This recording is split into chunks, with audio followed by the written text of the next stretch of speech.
नमस्कार, मैं एकता और आप देख रहे हैं हंगामा टाइम्स न्यूज। आज दिवाली से जैसे कहते हैं कि दिवाली आते ही ये 5 दिवसीय त्योहार शुरू हो जाता है, जिसमें धनतेरस, छोटी दिवाली, बड़ी दिवाली, भैया दूज, गोवर्धन पूजा, बहुत सारे फेस्टिवल्स हैं। हम सेलिब्रेट भी करते हैं, लेकिन इनके पीछे का महत्व क्या है?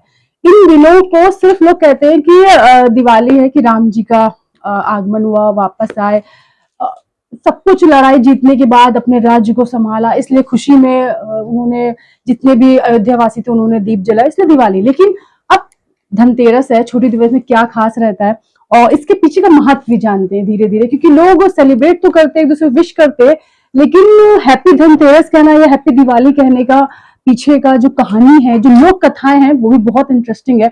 मुझे लगता है यही इंटरेस्टिंग इंसान भी बताएगा तो अच्छा लगेगा। हमारे साथ संगनी महिला क्लब के अध्यक्ष स्मिता जी हैं, उनसे जानते हैं, क्योंकि पूजन पाठ में या भगवान में उनकी आस्था हमसे या मुझे लगता है जो उनको जानते हैं छुपी नहीं है, कि अगर वो उनकी सुबह या कहीं बहुत बड़ा कुछ छोटा सा फेस्टिवल, बड़ा फेस्टिवल हो, वो छोटा सा फेस्टिवल बहुत बड़ा कर देती हैं।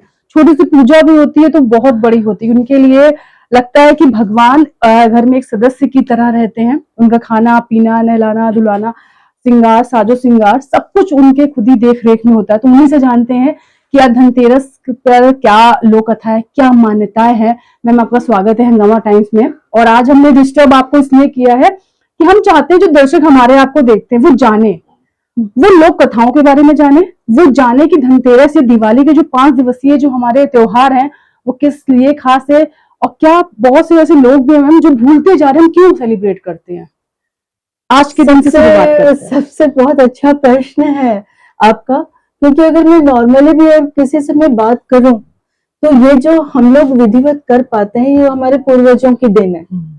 और उसमें जो विधि विधान से जो हम पर्व को मनाते थे, आज उसका ट्रेंड बिल्कुल चेंज हो चुका है।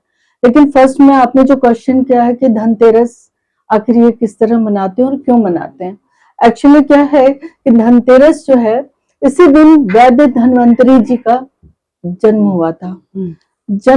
या यूं कहूं कि जब समुद्र मंथन हुआ था तो उसमें धन्वंतरी वैद्य जो है उस मंथन में वो अपना प्रकट हुए थे, और उनके हाथ में 2 कलश था। उन दोनों कलशों में अमृत भरा हुआ था। तो अमृत का मतलब ये है कि आदमी अगर निरोग रहना सभी को अच्छा लगता है, तो आरोग्य के लिए वो एक तो वैद्य और उनके हाथ में अमृत कलश जो कि आरोग्य का प्रतीक है। तो आज उस दिन उनका प्रादुर्भाव हुआ था धन्वंतरी जी का। तो इस दिन वैसे सबसे पहले उनकी पूजा की जाती है, और उसके साथ साथ अंदर में ये आत्मविश्वास खुद ब खुद आता है कि जो ये प्रथम वैद्य हैं हमारे, अगर इनकी हम पूजा करेंगे तो हमारी काया जो है वो निरोग रहेगी, हम स्वस्थ और प्रसन्न रहेंगे। दूसरी चीज है कि आपने पूछा किस दिन लोगों के बाजार से वो लोग क्या खरीदते हैं, क्या खरीदना चाहिए, कैसे खरीदना चाहिए। तो मोस्टली जो 12 बजे से 2 बजे का टाइम होता है, उसमें जो हमारे ग्रंथ कहते हैं या जो हमारे ऋषि मुनि मानते हैं या जो हमारे आचार्य पंडित जो मानते हैं, उस वो पीरियड जो होता है वो हमारा, जैसे गणेश लक्ष्मी जी की मूर्ति खरीदना आज ही के दिन स्वर्ण मुद्रा और चांदी, इस तरह जो हमारे मतलब ये चीजें हैं जो धातु है, ये बहुत पवित्र मानी जाती है। तो हमें उसको खरीदना चाहिए। वो समय जो होता है वो बड़ा महत्वपूर्ण होता है। इसके बाद जो अगला समय आता है तो वो होता है हमारा 3 बजे से लेके 5 बजे तक का। तो उसमें हम वो सारी चीजें, मिष्ठान है, लाई है, अन्न धन का त्योहार ये माना जाता है। तो उस समय हम अपने हिसाब से, जो बच्चे हैं वो खिलौने खरीदते हैं, वो पटाखे खरीदते हैं, फुलझड़ियां खरीदी जाती हैं, मिष्ठान खरीदे जाते हैं, पूजा की तैयारियां होती हैं। पर आज का दिन जो है एक्चुअली आरोग्य दिवस के रूप में ही हम मानते हैं, क्योंकि आज के दिन ही धन्वंतरी जी का हुआ था, जन्म हुआ था, प्रादुर्भाव हुआ था। तो इसको उस रूप में मनाते हैं। साथ ही साथ हम गणेश जी और लक्ष्मी जी की मूर्ति की स्थापना कर उनकी भी आराधना करते आज ही हैं। से मैम स्थापना होती है। आज लक्ष्मी ही जी से। भी का प्रादुर्भाव हुआ था। आज आज ही लक्ष्मी जी का भी प्रादुर्भाव हुआ था, इसलिए हम लोग लक्ष्मी जी की भी पूजा आज ही करते हैं। और साथ में गणेश जी की पूजा करते हैं, इसलिए कि गणेश जी को जब माता पार्वती ने लक्ष्मी जी को के सुपुर्द किया था, उनके साथ रहने के लिए कहा था, तो बोली थी कि आप लक्ष्मी जी चूंकि चंचला हैं, इधर उधर चली जाती हैं, इसलिए उन्होंने गणेश जी को ये कहा था कि आप रहिए साथ में, ये कहीं जाएंगे नहीं। तब इसलिए हम लोग इनको स्थापित करते हैं कि लक्ष्मी जी और गणेश जी एक साथ स्थापित होंगे, ताकि लक्ष्मी जी साल भर नहीं रहे। इस कथा में थोड़ी सी एक और बहुत ही भावनात्मक चीज जुड़ी हुई है, जो वो ये था कि लक्ष्मी जी के कोई पुत्र नहीं था, उन्हें संतान थे, और वो पार्वती जी उनकी बहुत ही बहुत ही ज्यादा उन्हें उनसे घनिष्ठता थी, बहुत ही अच्छे मित्र थे उनके। तो वो हमेशा इधर से उधर चंचला प्रवृत्ति तो थी ही, लेकिन एक बार जब उन्होंने पार्वती को देखा कि वो गणेश और कार्तिकेय के साथ उनकी बाल सुलभ चपलताओं का किस तरह से वो आनंद उठा रही हैं, और किस तरह से उन बच्चों के साथ वो जो है बहुत प्रसन्न है, तो उनके अंदर भी एक लालसा उत्पन्न हो गई थी कि काश मेरे भी एक पुत्र होता। बट लेकिन उनके लिए कुछ ऐसा था कि उनके निसंतान थी, उनके कोई पुत्र नहीं था। तो उन्होंने कहा कि ठीक है, मैं जाती हूँ पार्वती के पास, उनसे उनका एक पुत्र ले लेती हूँ। जब वो पार्वती के पास गई तो उन्होंने रिक्वेस्ट किया, पार्वती चूंकि माँ थी, वो दोनों के प्रति उनका स्नेह अपार था, तो कभी वो कार्तिकेय को देख रही हैं, कभी वो गणेश को देख रही हैं, पर दोनों ही उनके लिए बहुत प्रिय थे। फिर उन्होंने ऐसा अपने अंदर से सोचा कि ठीक है, अगर ये बिल्कुल मेरी बहुत ही अच्छी मित्र है, बहुत ही लगाव है मुझे, ये मेरी बहुत ही अच्छी बहन की तरह है, और हम दोनों में इतना आपसी सामंजस्य है, तो ठीक है, मैं अगर दूंगी तो उसको गणेश को ही दूंगी, क्योंकि ये बुद्धि के प्रतीक हैं, और ये अपनी बुद्धि से वो नियंत्रण में रहेंगे भी, वो नियंत्रित रखेंगे भी। तो उन्होंने कहा कि देखो, मुझे कोई प्रॉब्लम नहीं है, मैं तुम्हें दे सकती हूँ अपना एक पुत्र, लेकिन तुम चंचला हो, तुम स्थिर नहीं रहती, कभी तुम यहाँ हो कभी वहां हो, तो मैं कैसे तुमको अपने पुत्र को दूं? तुम्हें एक हमारे साथ एक प्रॉमिस करना होगा, तुम्हें शपथ लेनी पड़ेगी कि दिवाली के त्रयोदशी के दिन जब मेरा गणेश मंदिरों में प्रवेश करेगा, प्रथम पूज्य है, तो वहां पे तुम उसके साथ जाओगी, और उसके साथ जाओगी तो फिर तुम छोड़ के उसको नहीं आओगी। तो पार्वती लक्ष्मी ने कहा कि इसमें कौन सी बड़ी बात है, ठीक है, तुमने शपथ लिया तुमने, तो बिल्कुल मैं तैयार हूं इसके लिए। तो वो गणेश आए, और गणेश के साथ साथ उनको बड़े अच्छे से पार्वती के इस पुत्र को, गणपति को संभालते हुए लक्ष्मी ने घर में प्रवेश किया। जब वो प्रवेश की और स्थापित हो गई, बोली कि ओहो, अब वो चूंकि चंचला थी, उनका चित्त इधर उधर विचलित हो रहा था, बट वो प्रॉमिस कर चुकी थी, और गणेश भी उनको धीरे धीरे अपने वक्र दृष्टि से देख रहे थे कि माँ, अब मैं तुम्हारे पास हूँ, अब तुम बिल्कुल इधर से उधर मुझे छोड़ के नहीं जा सकती, मेरी सारी जिम्मेदारी अब तुम्हारे ऊपर है। तो कहते हैं कि इस दिन द्वार खुला रखते हैं कि ताकि गणेश उनको लेके अंदर आ सके, ऐसा ना हो कि वो अंदर आए और द्वार बंद हो जाए, लक्ष्मी बाहर हो जाए। तो उनके साथ आते हैं और स्थापित होते हैं यहाँ पे, और विधि विधान से इनकी पूजा होती है। तो आप खुद सोच सकते हो कि एक तरफ बुद्धि, एक तरफ धन, दोनों का सामंजस्य कितना अपरिमित है, और इन दोनों की ही जरूरत हमें है।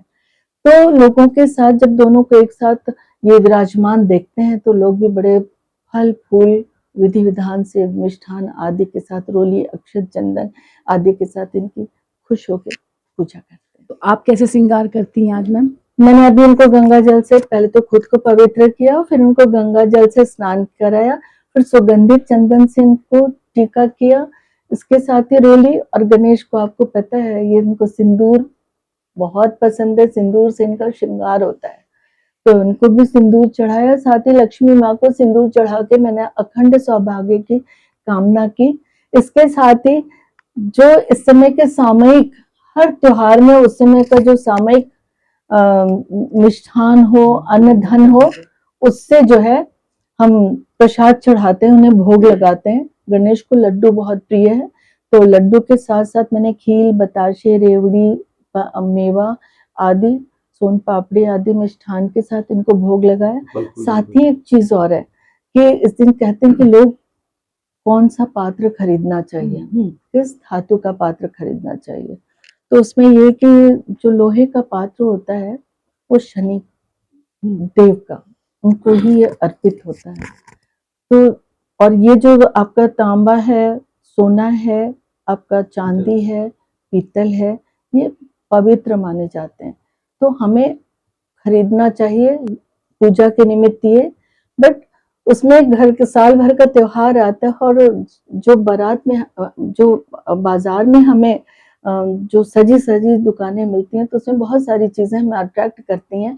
तो हम अपने साल भर के लिए नए नए बर्तनों का भी की भी खरीदारी करते हैं, और पुराने बर्तनों को हम अलग हटाते हैं। लेकिन मैम जो लोग सक्षम नहीं है लेने में, तो वो क्या चीज ले लेकिन उनके लिए शुभ भी हो और उनका त्योहार भी पूरा हो जाए? कुछ भी ताम्र पात्र ले सकते हैं, पूजा के निमित्त पीतल की छोटी कटोरी ले सकते हैं।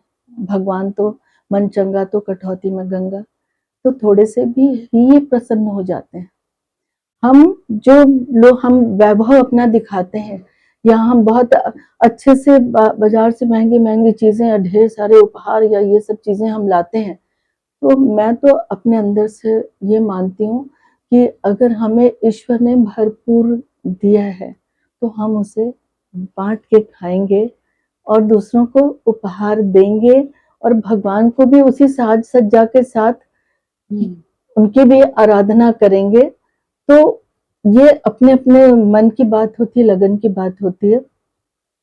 अदरवाइज एक बताशा और एक जल चढ़ा के भी, दो चार पुष्प चढ़ा के भी अपनी अगर श्रद्धा से हम अगर भगवान से जुड़े हैं, पूजा कर रहे हैं, तो सद विचारों के साथ सत्संगति के करीब जा सकते हैं, और अच्छे आचरण के साथ हम खुद का तो उद्धार करेंगे ही, और बाकी जिन लोगों के तहत ये सब चीजें हमारी ये भावनाएं पहुंच रही हैं, उनको भी शायद संतुष्ट कर सकेंगे।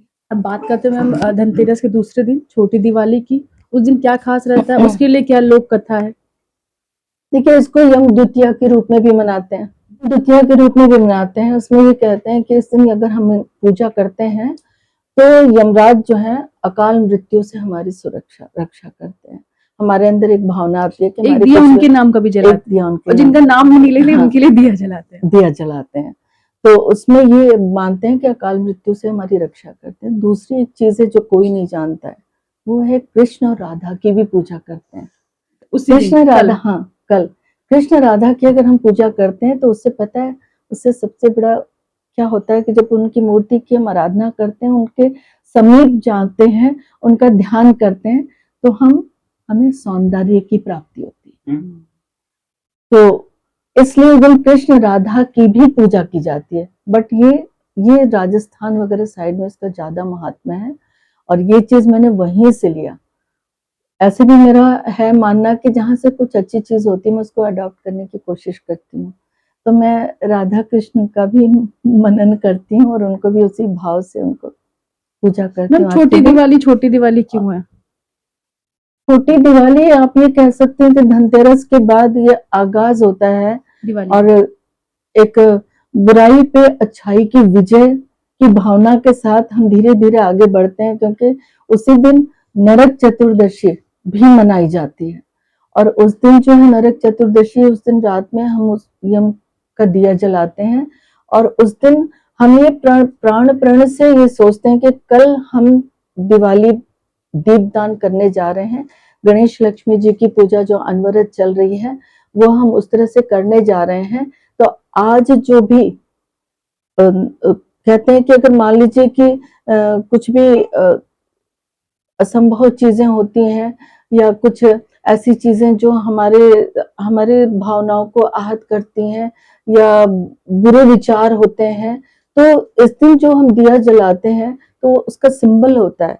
पहले तो आप देखिए, यम दिया से हमारा वो अकाल मृत्यु का भेद खत्म होता है। कृष्ण वैसे ही, मतलब उनका तो पूरा चरित्र ही है कि जहां भी कोई कमी या कुछ भी गलत हो तो उसका निवारण करने वाले हैं, और साथ ही साथ परिस्थितियों को बहुत सुंदर रूप से परिवर्तित करने वाले हैं। तीसरी चीज ये है कि जो ये नरक चतुर्दशी के रूप में भी वो दिया जला के हम जो है घर में जितनी भी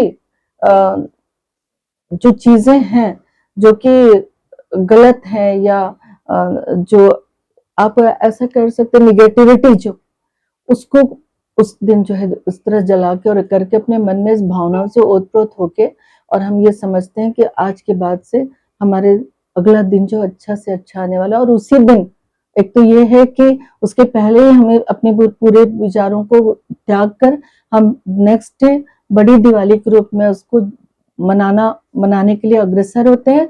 और दूसरी चीज है, सबसे मुख्य चीज है कि वो बहुत खुशहाली का दिन है बड़ी दिवाली, क्योंकि उसी दिन राम जो थे वो विजय प्राप्त करके लंका पे अयोध्या आए थे। ये स्टोरी सही है। हाँ, तो अयोध्या वासी जो है उस समय खुश होकर उन्होंने राजा राम का स्वागत किया था और इसी तरह राम आएंगे ये भाव मन में होता है। और उस दिन राम दिए जले आए थे, हैं। मुझे लगता है सच है कि दिए जो थे वो अयोध्या वासियों ने जलाए थे पूरे पग में, पूरे पूरे पग में। अयोध्या में।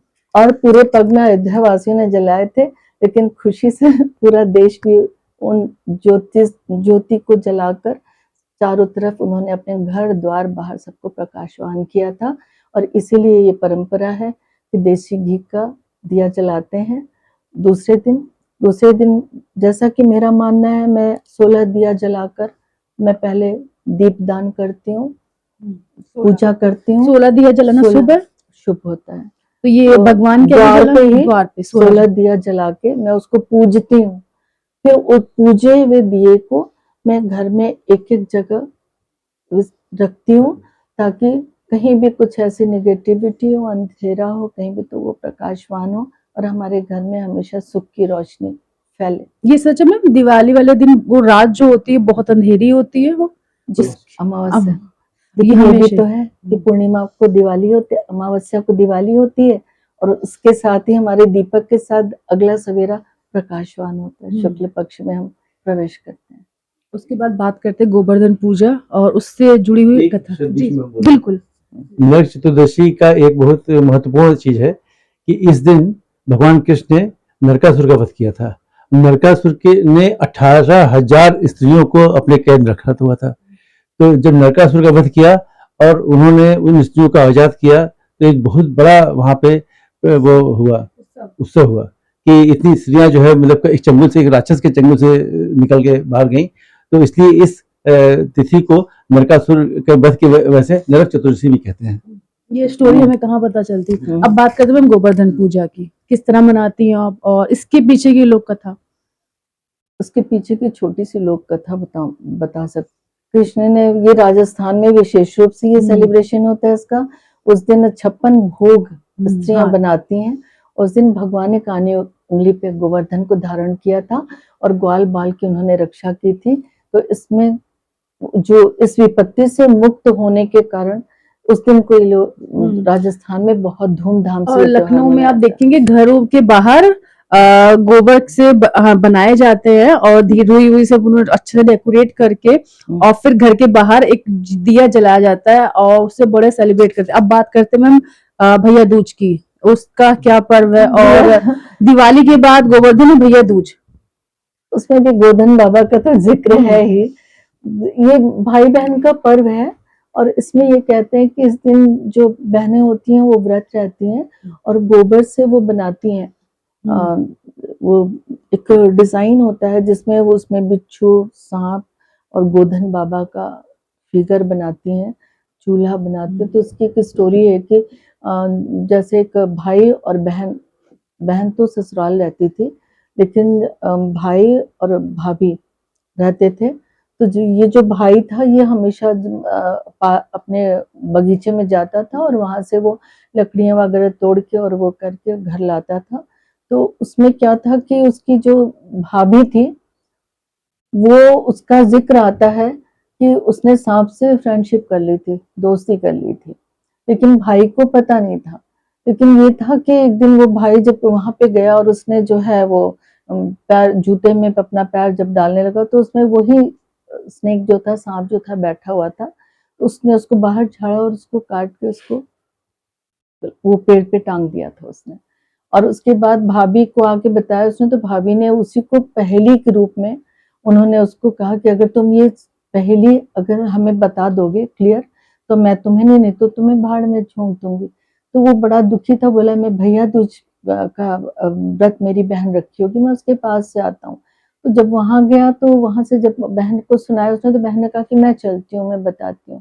तो एक छोटी सी स्टोरी है कि उसी में तोता मैना, वो उस समय ये तो किंवदंती है, लेकिन सोच के अच्छा लगता है कि तोता मैना ने कैसे डिस्क्लोज किया कि वो भाभी ने इस वजह से ये स्टोरी बताई, और तो ये और सब जाके वहां पे फेस्टिवल डिस्क्लोज कर दिया उसने। तो जो हम लोग ये बनाते हैं, तो रंगोली एक टाइप से ना? रंगोली टाइप बनाते हैं, तो उसमें हम रुई से आयु जोड़ते हैं भाई की, कि भाई की लंबी आयु हो, और फिर वो जोड़ते हैं। तो जब वो उसमें जो जिक्र आया है, तो उसमें हम रंगोली में चूल्हा और ये सब, तो उसमें वो भाटिन जो है उनको हम उसमें डालते हैं, और उसके बाद ये कि भाई की रक्षा करते हैं। तो ऐसा मानना है कि एक बहन ही ऐसी स्रोत है कि जो कि भाई की बहुत बड़ी रक्षक होती है, और जब भैया दूज में भाई घर जाता है उसके, तो उसके सारी संकट, सारी चीजें जो होती है जो कि उसको जिंदगी में परेशान करे, तो सारी समस्याओं का हल उसको मिल जाता है। और जब वहां हल मिल जाता है तो बहुत रिलैक्स होके भर पेट वहां का बहन के हाथ का भोजन करता है, तो उससे उसका सेहत भी अच्छी, स्वस्थ भी होता है, ये स्वस्थ 5 और आनंदित दिवसीय होता है। जो अब मैं भैया दूज की स्टोरी बता देता हूँ कि इस दिन बहन यमुना ने यमराज को अपने घर खाने पर बुलाया। यमराज जी जो है कहे ठीक है, हम तो मतलब बहुत दिन से कहती रही कि आप हमारे घर आइए आइए, तो एक दिन यमराज के अच्छा हम आ जाते हैं तुम्हारे घर। तो यमराज जी यमुना बहन के घर पहुंचे, और यमुना बहन ने उनकी बहुत आदर सत्कार किया, आराम से उनको जो है प्रेम पूर्वक भोजन कराया। और जब भोजन करके प्रसन्न हो गए तो उनसे कहा बहन तुम बोलो कि तुम क्या चाहती हो। तो बोले भैया आज के दिन जो भाई है बहन उसकी रक्षा करे, हमारे भाई को कुछ न होने पाए। इसलिए यमराज ने वरदान दिया कि आज के दिन जो भाई बहन के घर भोजन करेगा उसको जो है ये कष्ट, ये संसार के कष्ट नहीं झूलने पड़ेंगे और नहीं उसकी अकाल मृत्यु होगी। तो ये तो हुआ क्या नाम है भैया दूज। अब इसी दिन हम लोग जो चित्रगुप्त की भी पूजा करते हैं। हाँ, इसी दिन जो है ये चित्रगुप्त जी का जो है हम लोग वो मनाते हैं कि आज के दिन चित्रगुप्त जी का भी जन्म हुआ था भैया दूज के दिन। भगवान चित्रगुप्त की पूजा एक ही दिन होती है साल में, पूरे अगस्त लोग जितने हैं साल में एक ही दिन चित्रगुप्त की पूजा करते हैं। और वो चित्रगुप्त की पूजा करने से सारे संकट दूर हो जाते हैं, सब कुछ खत्म होता है, जितने पाप हैं सब नष्ट हो जाते हैं। भगवान भीष्म पितामह ने उनकी पूजा की थी चित्रगुप्त भगवान की, इसलिए उनको इच्छा मृत्यु प्राप्त हो गई। वो जब तक चाहे जिंदा रहे, जब उन्होंने चाहा कि हमें मृत्यु हो जाए तो मृत्यु, अदरवाइज मृत्यु उनको टच नहीं कर पाई थी। अब इसी में एक कहानी है, एक राजा था सौदास नाम का राजा था, जो कि बहुत बड़ा पापी था। वो उसने अपने घर में, अपने राज्य में पूजा पाठ सब बंद कर दिया था, और अनेक प्रकार के पाप कर्म और ये सब होते थे उस राज्य में, बहुत वो के उसने पाप किया था। एक दिन वो शिकार खेलने जंगल में गया था, लौटते समय वो लौट रहा था तो उसको प्यास लगी, तो एक जगह जो है पूजा हो रही थी। तो उसने कहा ये किसकी पूजा हो रही है। तो वहाँ पे जो लोग थे उन्होंने कहा, कायस्थ लोग थे इकट्ठा थे, उन्होंने कहा हम भगवान चित्रगुप्त जी की पूजा कर रहे हैं। तो सुदास ने कहा ठीक है हम भी पूजा करेंगे। राजा सुदास ने पूजा किया, पूजा करके प्रसाद ग्रहण किया, प्रसाद ग्रहण करके और उसके बाद वहां से उनको भगवान को नमन करके वापस घर चला आया। अब जब मर गया वो, तो चूंकि पापी था राजा, बहुत पाप किया था, तो यमदूत जो है उसको पकड़ के यमराज के यहाँ ले गए। तो यमराज ने पूछा चित्रगुप्त से कि भाई ये तो बहुत बड़ा पापी राजा है, बताओ इसके क्या किया जाए।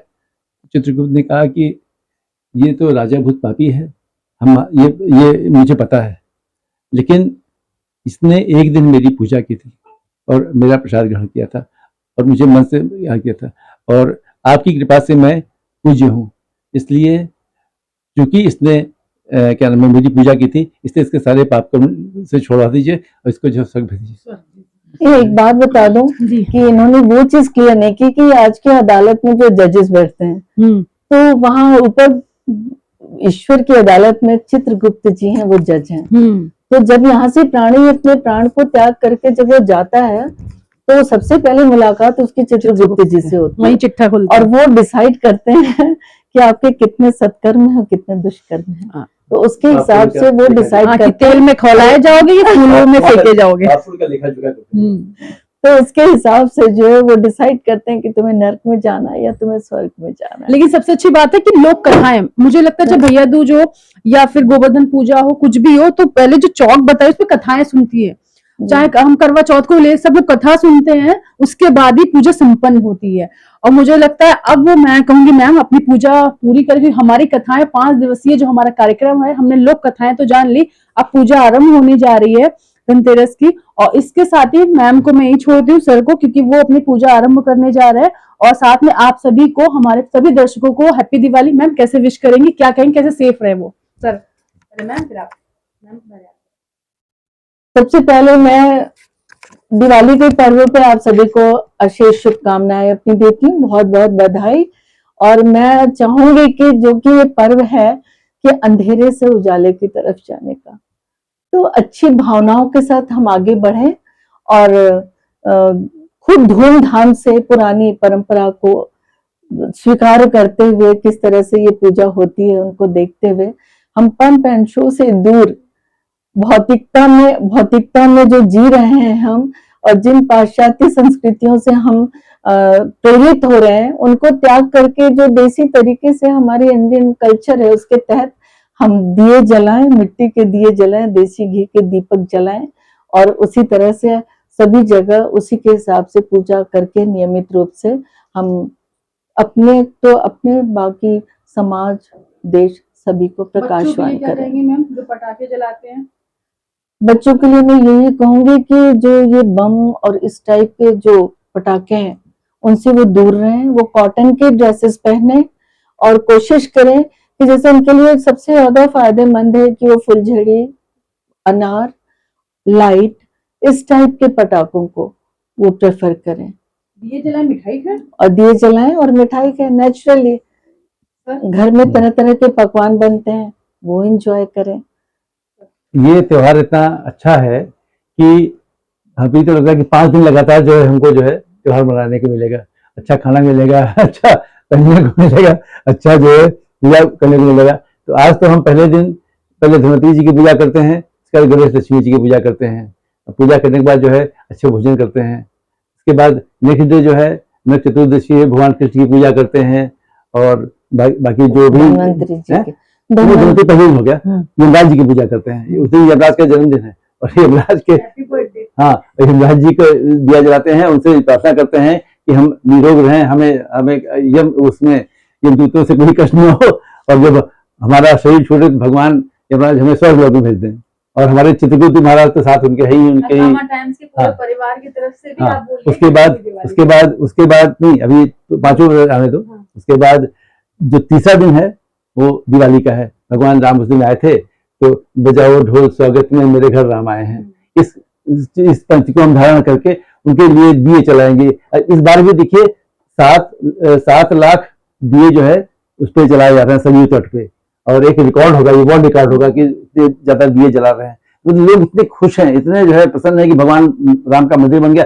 पहली बार जो है उनके लिए जो है राम जब स्थापित हो गए तो उनके लिए 7 लाख दिए वर्ल्ड रिकॉर्ड बनाए जा रहे हैं।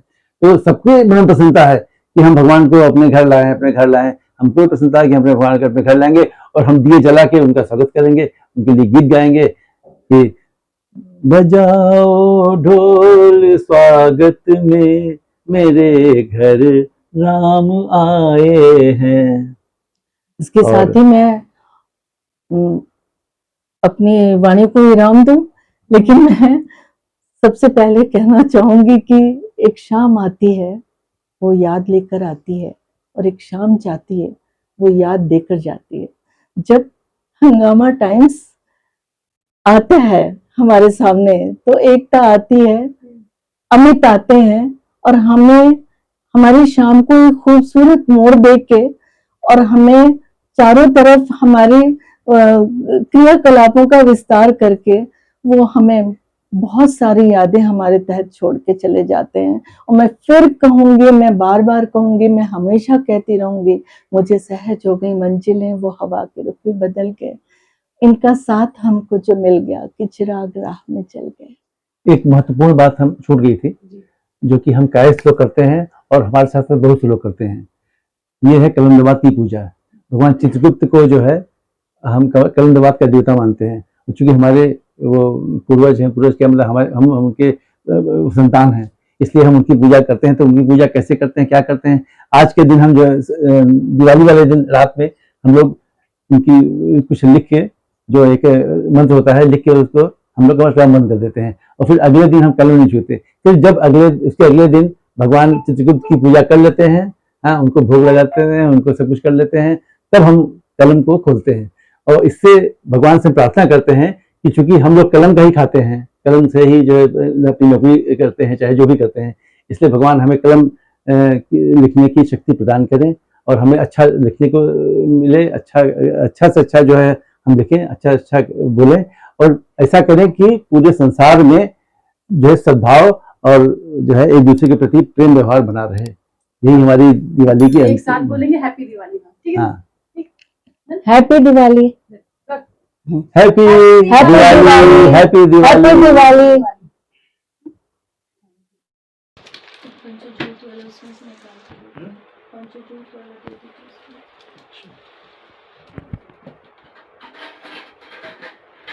सब ठीक करेंगे जो लाए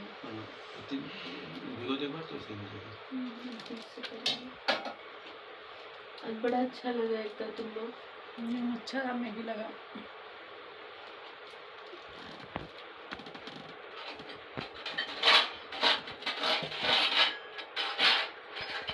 बच्चों का नहीं रहना बहुत खलता है।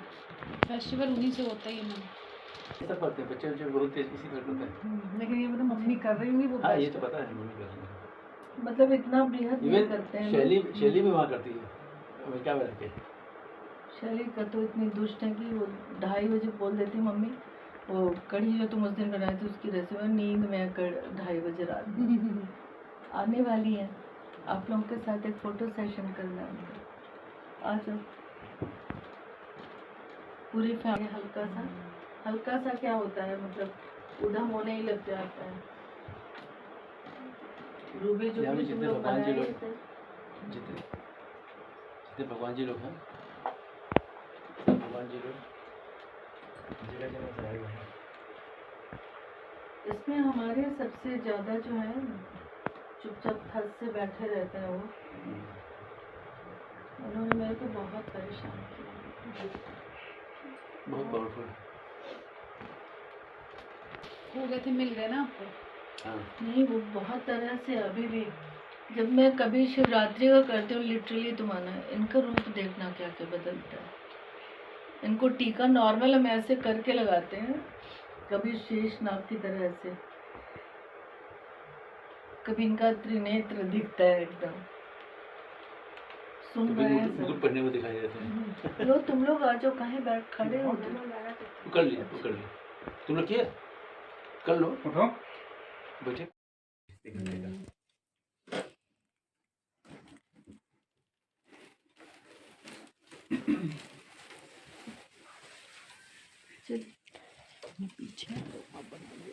देवा माता जाके पार्वती पिता महादेवा, जय गणेश देवा। एक दंत दयावंत चार भुजाधारी, मस्तक सिंदूर सोहे मूस की सवारी। पान चढ़े फूल चढ़े और चढ़े मेवा, जय गणेश देवा। जय गणेश जय गणेश जय गणेश देवा, माता जाकी पार्वती पिता महादेवा, जय गणेश देवा। अंधन को आँख देत कोढ़िन को काया, बाझिन को पुत्र देत निर्धन को माया। सूर श्याम शरण आए सकल कीजे देवा, जय गणेश देवा। जय गणेश जय गणेश जय गणेश देवा, माता जाकी पार्वती पिता महादेवा, जय गणेश देवा। जो तेरा ध्यान करे ज्ञान मिले उसको, छोड़ तुझको देव भला ध्याऊं मैं किसको। भव से नाथ पार करो भजन करो देवा। जय गणेश देवा, जय गणेश, जय गणेश, जय गणेश देवा। माता जाकी पार्वती पिता महादेवा। जय गणेश देवा, जय गणेश देवा। तारतारं भुजगेन्द्रहारं सदा वसन्तं हृदयारविन्दे भवं भवानी सहितं नमामि। त्वमेव माता च पिता त्वमेव, त्वमेव बन्धुश्च सखा त्वमेव, त्वमेव विद्या द्रविणं त्वमेव, त्वमेव सर्वं मम देव देव। नीलाम्बुजश्यामलकोमलाङ्गं सीतासमारोपितवामभागं पाणौ महासायकशापं नमामि रामं रघुवंशनाथं।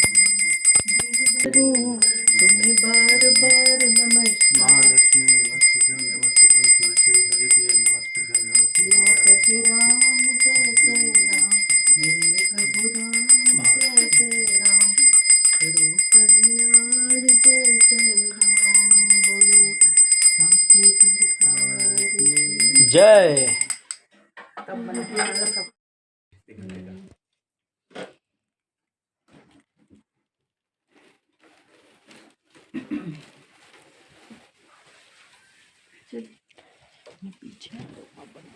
देवा।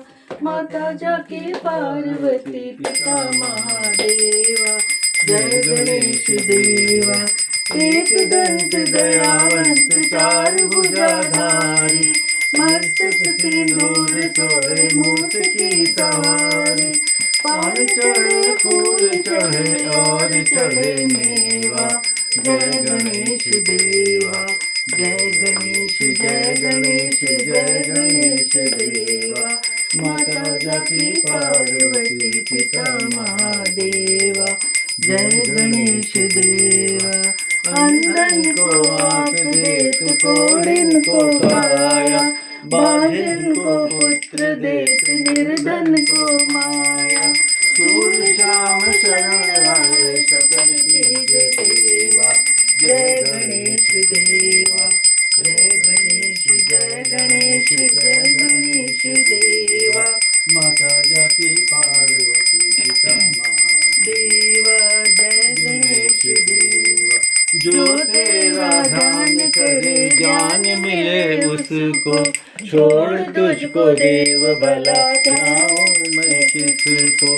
भव से नाथ पार करो भजन करो देवा। जय गणेश देवा, जय गणेश, जय गणेश जय गणेश देवा। माता जाकी पार्वती पिता महादेवा। जय गणेश देवा, जय गणेश देवा।